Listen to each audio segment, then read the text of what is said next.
Oke, setelah kita berhasil membuat objek-objek tersebut, selanjutnya kita akan mengisikan kode ya. Mengisikan kode ke dalam masing-masing objek yang ada di dalam form ini. Tapi yang pertama kita akan coba menyesuaikan dulu grid-nya ya. Grid-nya kita sesuaikan kolom count-nya 3 ya, kolom count-nya 3 di sini kita buat.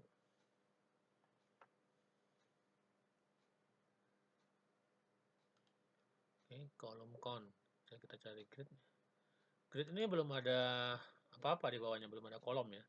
Jadi pada saat kita men-setting 3 kolom count di properties kolom count-nya, sini kolom count kita buat 3, maka akan terbentuk secara otomatis ditambahkan objek kolom header, text kolom header, text dan seterusnya. Oke, seperti itu. Selanjutnya kita coba mengatur kembali panelnya right read only T ya. Record source diagnosa. Jadi panelnya kita buat sini right ya. Panelnya right. Oke. Kita cari panel P. Panelnya right sudah, oke. Kemudian read only-nya T. Read only T. Read only di sini dalam default-nya F ya. Kita buat T di sini. Lalu record source-nya diagnosa. Record tipenya alias. Record source-nya diagnosa. Record source-nya diagnosa. Record source tipenya alias, oke. Kemudian tab index-nya 1. Kemudian tab index 1 berarti dia yang pertama. Kursornya di sini aktif. View-nya browse ya. Tab index-nya kita ganti yang ke 1. Tab index. Tab index-nya 1 kita ganti ya. 1 lalu view-nya browse. View-nya browse. Oke, sudah selesai. Kolom count 3 sudah, right T sudah. Oke, selesai. Nah, pengaturan kolom-kolom pada grid. Grid 1 kolom count 3 oke, sudah ya. Oke, di sini kita mengatur nih grid 1 kolom count 3 ya, kita ngatur di sini grid 1 kolom 1 control source-nya diagnosa KD diag. Jadi grid 1 kolom 1 sini kolom 1. Kita cari control source-nya ya. Control source-nya di sini kita buat diagnosa titik KD diag seperti itu. Ya. Oke. Selanjutnya kolom 1 name tetap kolom 1 read only T. Header-nya header 1 caption-nya KD diag. Header 1 caption-nya KD diag. Read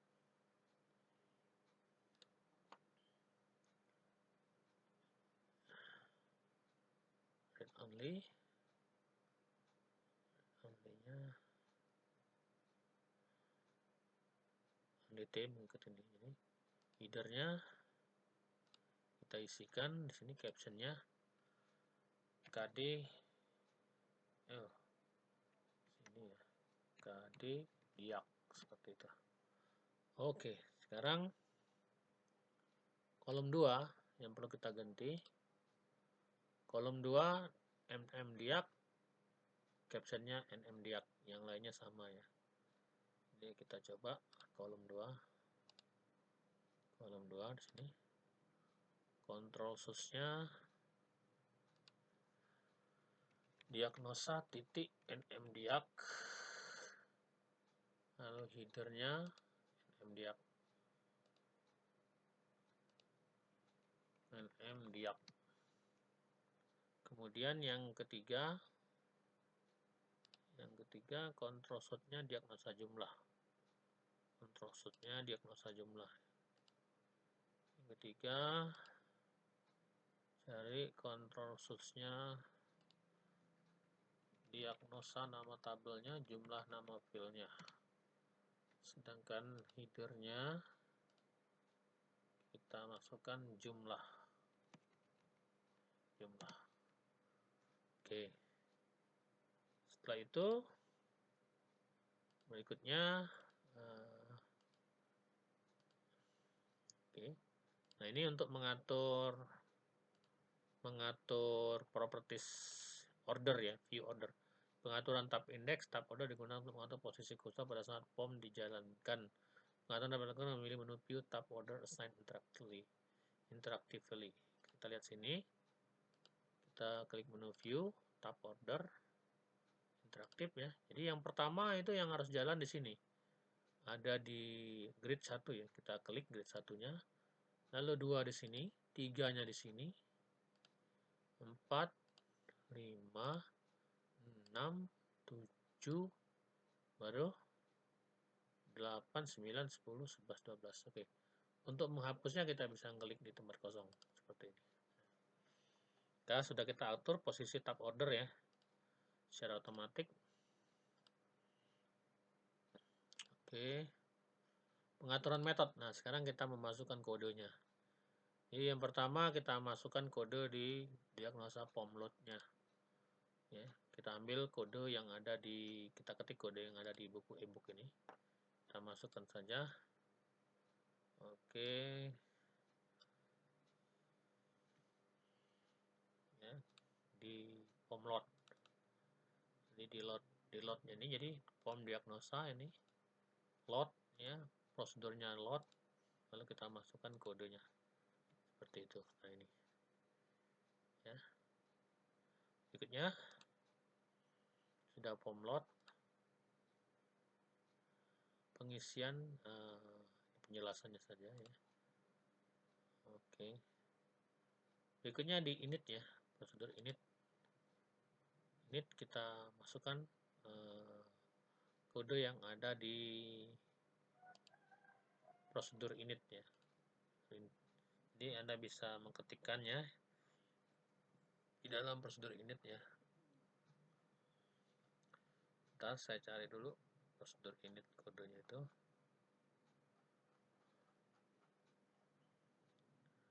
Oke, saya ambil dulu kodenya.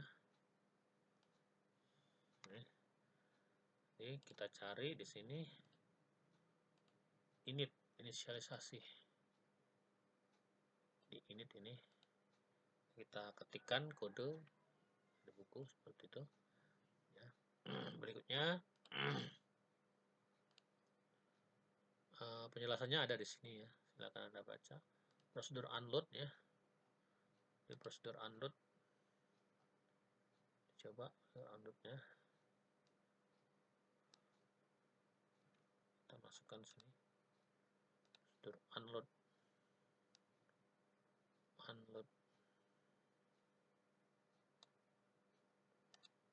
Unload ini adalah prosedur yang akan dijalankan pada saat form ditutup ya.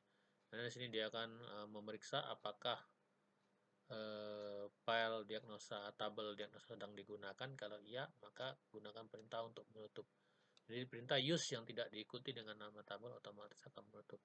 Dengan berikutnya adalah menghapus variabel publik yang kita ciptakan di dalam init. Ya, jadi publik ini berlaku di semua prosedur. Nilainya akan masuk ke semua prosedur. Ya. Nih di init publik ya, publik. Maka kita hapus seperti itu.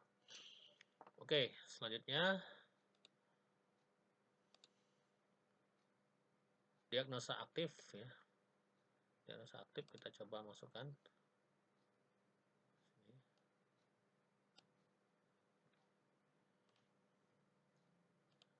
Aktif.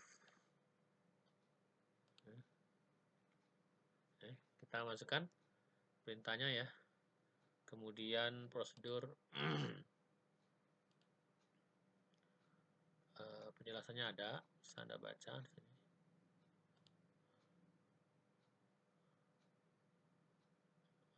Selanjutnya teks hidup ya. Teks hidup kita isi. Tampil data teks hidup. Teks matinya app ya. Kita isi Yang teks hidup biasanya letak di bawah sendal ini. Teks hidup, teks matinya itu berisi nilainya app, nilai enable ya. Nilai enable-nya app. Seperti ini. Lalu berikutnya sudah komen satu klik. Nah, tampil datanya mana tadi? Prosedur tampil data, menampilkan data ini. Ini prosedur untuk menampilkan data. Kita kopikan lagi. Penjelasannya bisa Anda baca di sini ya. Tampil data ini. Oke. Selanjutnya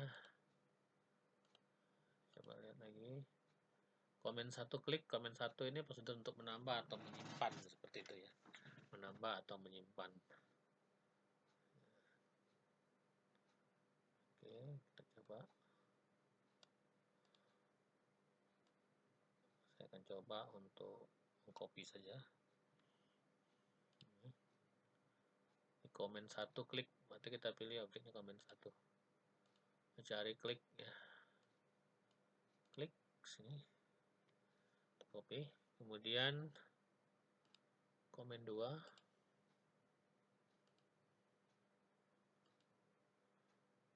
Komen 2 kita copy juga.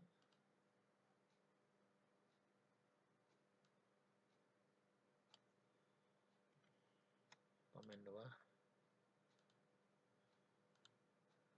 Komen 2 itu edit ya. Kemudian komen 3. Kita cari kode untuk komen 3.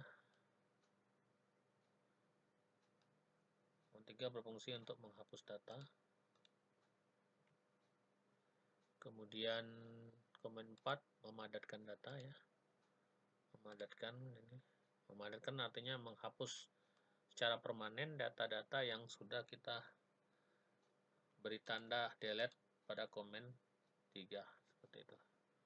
Lalu yang terakhir tombol yang kelima itu untuk keluar dari program disk-form release ya. Nih. Ya. Sudah mengentry data, komen 3 sudah. Ya, komen 4, komen 5 sudah. Nah, ini di prosedur after grid 1 after row closing-nya kita tambahkan file parameter disk-form tampil data. Jadi bisa kita cari disk-form tampil data. Kita cari di grid 1 ya. Objeknya kita cari grid 1 after row closing. Ini. Kita cari di sini.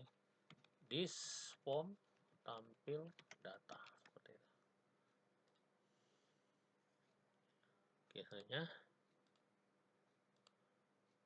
kita akan coba ngetes apakah berjalan normal atau tidak seperti itu.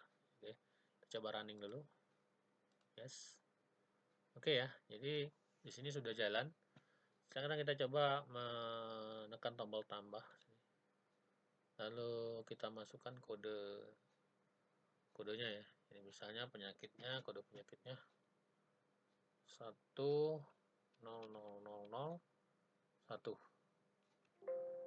Nah, misalnya 1001.